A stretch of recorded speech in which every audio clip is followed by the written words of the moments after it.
Maybe 2 or 3 goals would have been more would have brought a lot of satisfaction, a lot of satisfaction if we had done 2 or 3 goals. But at the end of it, we wanted to beat Comoros, and that's exactly what we did. We won the game, and we dominated the game. I think the last 15 minutes is where Comoros also came in strongly, tried to create a few chances in there. But once again, we stood there. I mean, the attack and everything, and were able to repel all the attacks. So kudos to them. Maybe we'll be coming to the coach. We'll be going into the other aspect of the game that was played yesterday. But Steve Zando, for several months, you've been saying on radio that the Black Stars dare not disappoint, because we all know that we failed to qualify for AFCON. And instead of welcome to the Black Stars should perform and all that. Now we've qualified. How excited are you? Sure. Before he comes in, yesterday he told me, the last America we did, and I'm saying, take your time, take it easy, my brother.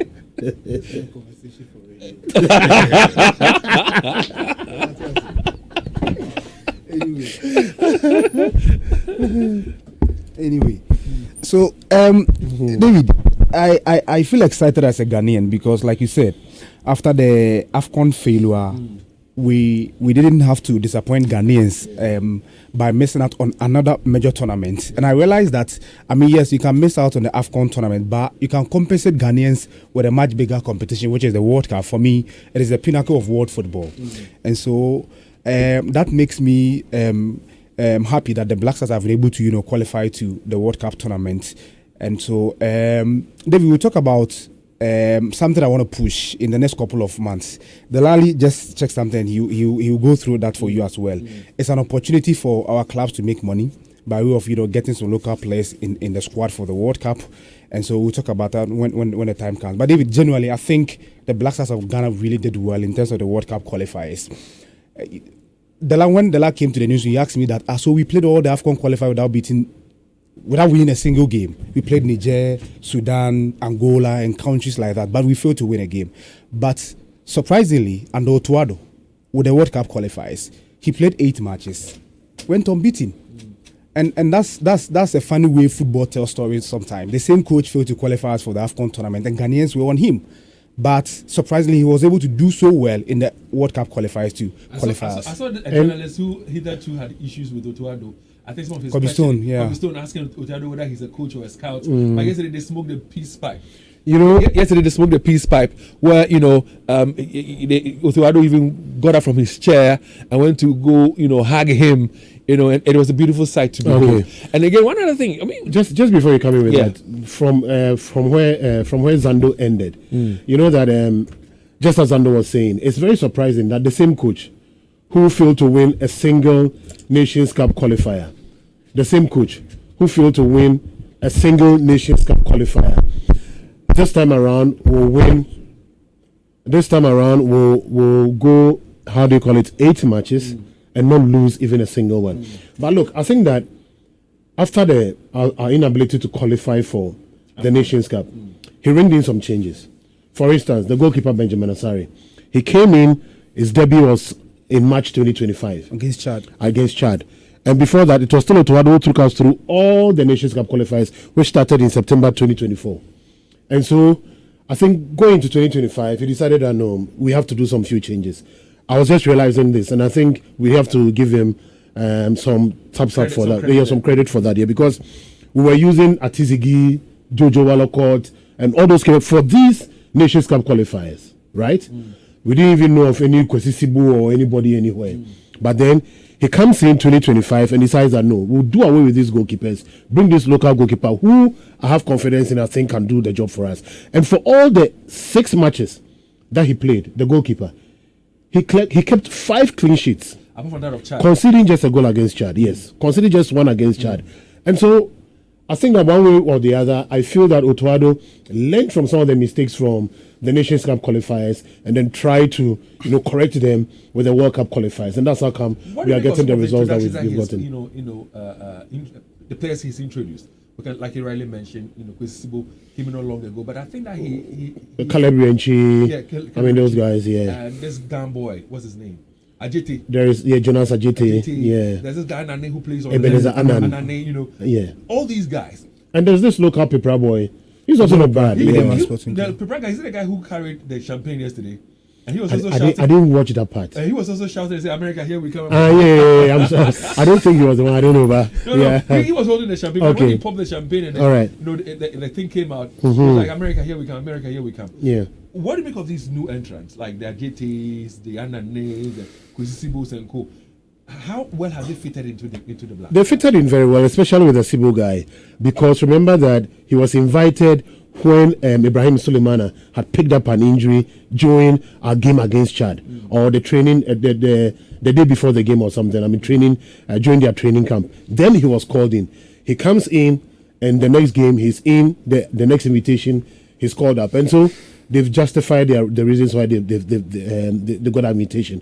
From someone like Caleb Uenchi, for instance, he's been good. He's been so excellent in all the games that he's played. He plays to instructions, very, very tactically disciplined. Yesterday we saw the Coventry guy, Asante, Brandon Thomas Asante. In his first game for the Black Stars, he scored a very solid super goal. I forgot the country that he played against, but on his debut he scored. It was still under Otto Addo. So those introductions have helped. But now there's going to be a very huge headache for Otto Addo and in making selections for the World Cup. We'll talk about that shortly. Okay. But to add up to what Dela is saying, I mean, we are just trying to find reasons why. I mean, we didn't do well in the AFCON qualifiers, but the World Cup qualifier we did well. Otto Addo, after the game yesterday, said something that really struck me, and I've been pondering over it. I think the side issues sometimes affect the Black Stars. So Otto Addo attributed the Jay-Z number Bruhaha, and the captaincy, exactly, the captaincy, to our AFCON failure. And so, you know, these players are human beings. Yeah. They think, I mean, they listen and they hear a lot of things. Imagine a player going into a match and there are a lot of side issues creating chaotic atmosphere around the team. Exactly. I think it affected, I mean, their performance in the AFCON qualifiers. Unlike the World Cup qualifiers, it looks like we've had it smooth throughout, no side issues. And you see a lot of unity. Exactly, in the team. A lot of love. Yes, a lot of because now then we've accepted the fact that Jordan Ayew is our captain. We there's no ambiguity who is the captain, whether Thomas Partey or whatever. Now the decision has been made that Jordan Ayew is the captain. Support him to be successful as captain of the Black Stars. So I think I am tempted to agree with Otto Addo that those side issues that we witnessed back then during the AFCON qualifiers probably impacted on our team negatively. Tell me, what do you think this qualification means to the playing body and to the Ghanaian at large, especially when we did not qualify for AFCON? David, the World Cup is the pinnacle of world football. In fact, for me, the biggest football tournament is the World Cup, and that is what every player yearns for. I mean, if you put the Premier League here, the Champions League, and the World Cup, every player will choose the World Cup. It's the reason Lionel Messi largely was not regarded as the greatest of all time before he won the World Cup. So fresh after winning the World Cup, then people started advancing the argument that, look, you've won what matters most in world football, which is the World Cup, so now we can regard you as such. For me, it means a lot to the players. Now, first off, all the players who will be selected now will be recognized as such because you're going to play the biggest stage on world football. And so scouts will be watching, football teams will be watching, countries will be watching. And so maybe after the World Cup tournament, these players possibly can get contracted and move, especially from the context of Ghana football. If when we went to Qatar 2022, some of us mounted the argument that the FA should make it a policy to get a local quota in the setup, because then we knew whichever player that would be selected, the club the player plays for will get money from FIFA.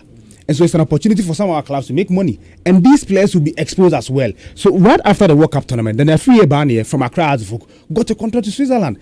Dalad Ibrahim and all the other local players who were there as well. So it means a lot to the players. And that's why sometimes when the players miss out on the World Cup final squad, they get hurt. Typical example is Afanajan. And Afanajan has not been the same since he missed out on the 22 AFCON World Cup tournament. There are oftentimes we hear, I have said it before, let me be honest, that when you look at the players, when they're playing for their various clubs, they give off their very best. I mean, Antoine Semenyo, for example, when they played against Liverpool, scored 2 great goals, one from one end of the pitch to the other. But we don't see the same of them when they play for the Black Stars. How would you rate their performance, in the last streak of our qualifiers for the World Cup? I think they knew very well that if they fail to qualify for the Nations Cup, all they could do to appease Ghanaians and themselves is to qualify for the World Cup. Now, many Ghanaians will not really feel hurt or have any pain for us not participating at the Nations Cup 2025 at the AFCON. No, just because we've qualified for the World Cup, and they know how huge the stage is. Just as Zando said, it's a very huge stage. If you go there, you are able to showcase whatever you have for the rest of the world. There are some people who are in the world who don't watch the English Premier League or who don't watch the Belgian League, for instance. They don't watch the MLS in the United States of America. So they don't know of any Joseph Paisel, they don't know of anyone. But then the world stage is where everybody will sit down and get to know who goes or who comes. But you see, the conversation about local clubs and representation at the Black Stars is good. It can help the clubs and it can help develop our game. But would that mean that if we don't have the best, we should always try as much as possible to make room for local players? I think that Benjamin Asare, the prepare boy that was brought in the last 2 games, have shown that if you are good enough, you will get a call-up. We should not let it look as if because money will come to the clubs. So it's not only the local clubs. So it's every player. I mean, every player there has a club, belongs to a club. And all clubs are going to benefit. Yeah. And FIFA is estimating that over 440 football clubs are going to benefit from the club benefits. How do you call it? Best of money. Yeah, whatever. Money that they are going to enjoy. But just that when it gets to the local clubs, it's huge. And it's for me, big. I think that what is also communicates to me, let me speak for myself, is that some of the times when we have these professional players coming and don the jerseys, they don't give off their very best. Their commitment level is quite low. But these local players are more hungry. So they come in with more commitment, more dedication, more zeal to perform. But and one thing is that, sorry about this, but one thing is, you know that usually, or in the previous World Cups, clubs who benefited were clubs who players featured. Yeah. Not just because they were part of the team. But for the 2026 competition, the moment you are part of the squad, your club automatically is going to benefit. Yeah. So we've qualified for the World Cup. Yeah, Delali and Zando, you have a bite